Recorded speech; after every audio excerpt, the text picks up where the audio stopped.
San Cristóbal de las Casas. Oui, c'est ça. C'est tout au sud avec la frontière avec Guatemala. Ok. C'est là où il y a les Zapatistas. les- Quoi?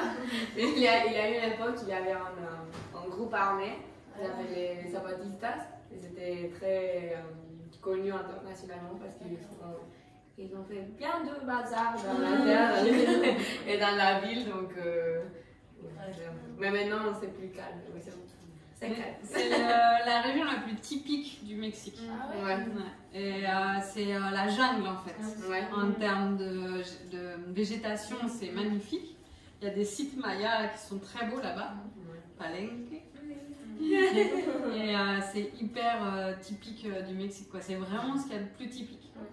Et c'est pour ça qu'il y a ces groupes un peu C'est dangereux. revendicalistes parce qu'ils veulent préserver leur terre.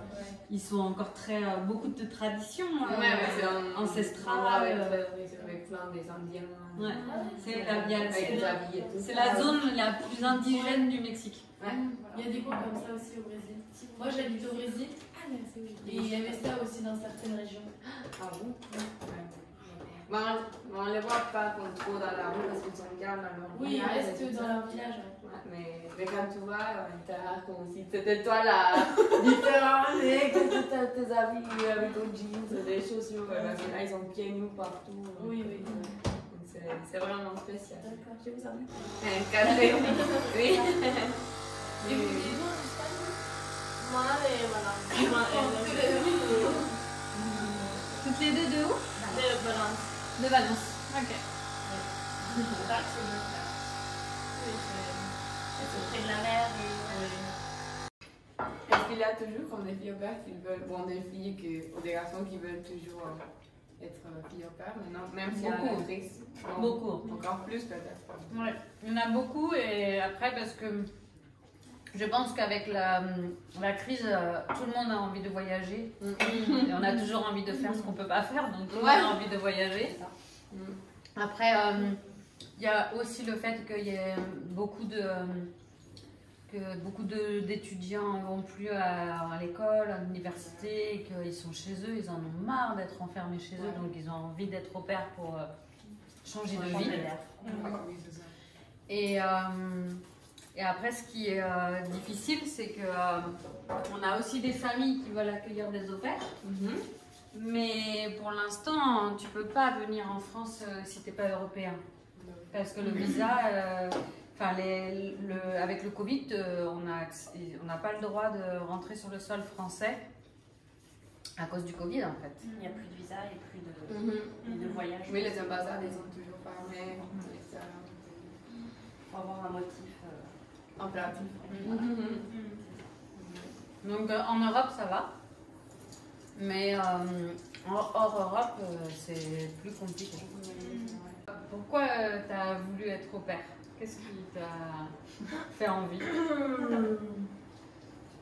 Bon, je sais pas, pour voyager, apprendre la langue, connaître d'autres personnes. Je sais pas. Mais ça tient une bonne décision. Ouais. Et tu penses que c'est quoi ce que ça t'apporte le plus en fait par rapport à tout ce que tu attendais? Merci. Je crois qu'il y a. Je sais pas comment dire. J'ai grandi personnellement.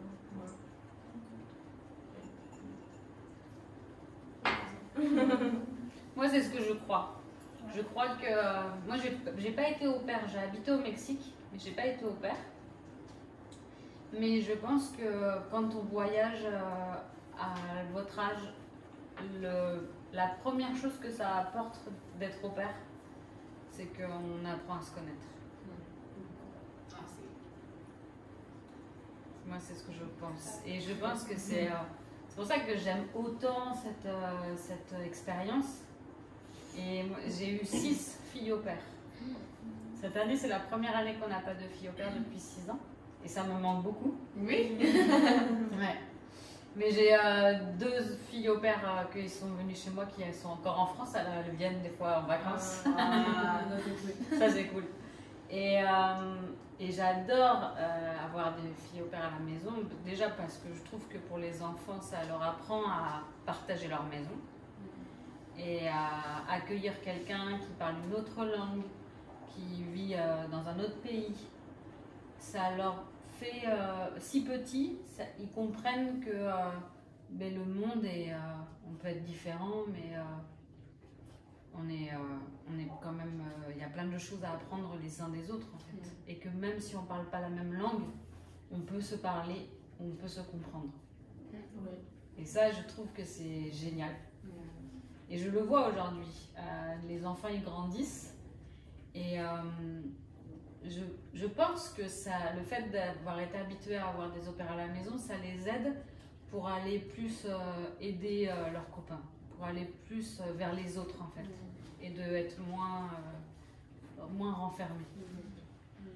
Et après, ce que j'adore avec quand j'ai des filles au père à la maison, c'est que entre le moment où elles arrivent et le moment où elles repartent, c'est une autre, enfin c'est pas une autre personne, mais presque, parce que le chemin qu'elle fait, c'est incroyable. C'est incroyable de découverte d'elle.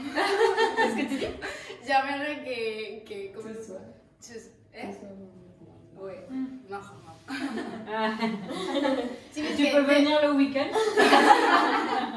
Non, mais c'est difficile hein, de partager votre maison.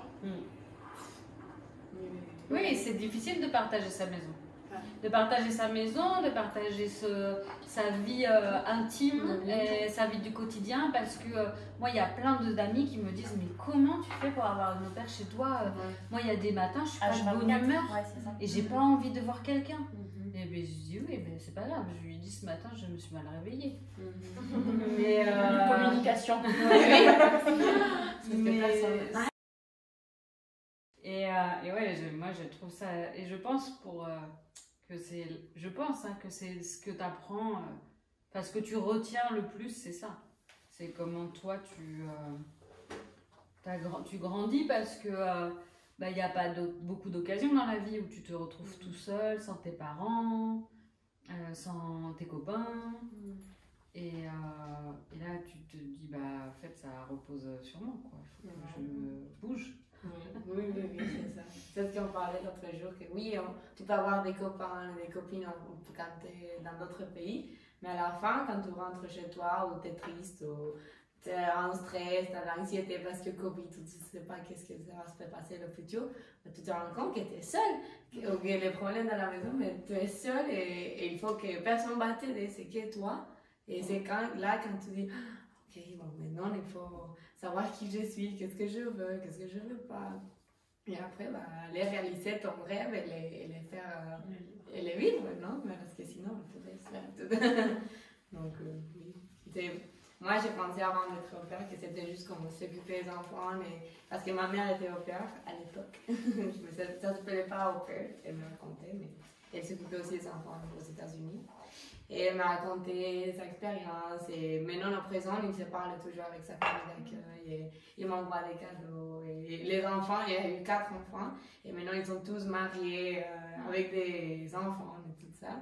Et je dis, mais ça a l'air vraiment cool. Mais je crois que c'est comme 11 sur 1000 familles que tu as cette connexion-là. Et parfois, c'est vrai. Parfois, tu n'as pas la super connexion, mais tu as un bon respect, tu as une bonne relation. Et tu apprends comme la partie de travailler, juste d'être bien avec les enfants.